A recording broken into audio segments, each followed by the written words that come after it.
अस्सलाम वालेकुम दोस्तों, कीअं आहियो? उम्मीद त ठीकु हूंदा। जैसा फाइनली तैयार थी करे हसन साहब जी फरमाए ते असां मोबाइल मार्केट वियासीं। मोबाइल मार्केट बि उहा हल्की फुल्की मोबाइल मार्केट न, कराची जी 4 नंबर मार्केट कोरंगी, जेकी कंहिं वक़्त में अल्ताफ़ हुसैन ख़ान जी दहशत बणियल हूंदी 4 नंबर मार्केट। ऐं उन वक़्तु असीं 4 नंबर मार्केट में पुगासीं ऐं असां सां हिकिड़ो नंढो कज़न बि गॾु हुयो। मोबाइल जो नालो आहे इन्फिनिक्स हॉट 60 आहे, जेकी असांखे फाइनली पई 31,000 जी डबा पैक। ऐं मुंहिंजी ख़्वाहिश हुई त मां हिनखे हल्की मोबाइल वठी ॾियां, लेकिन हीअ चए पियो न, मूंखे बसि इहा ई मोबाइल खपे। ऐं लास्ट में हिन जी ख़ुशी ॾिसिजो, साफ़ साफ़ बाक़ाइदा नंद पियो कढे जॾहिं असां मोबाइल हिन जी ॾिसी ऑन करे असां पिज़्ज़ा ते वियासीं पिज़्ज़ा खाइण जे करे।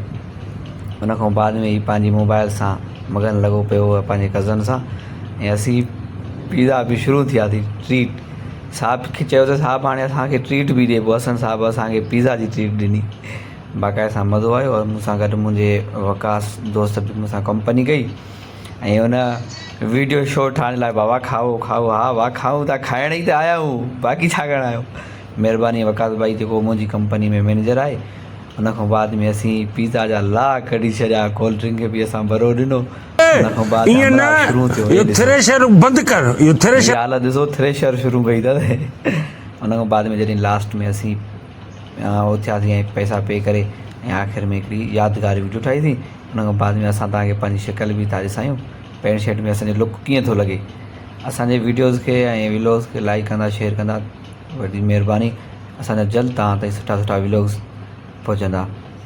Thank U.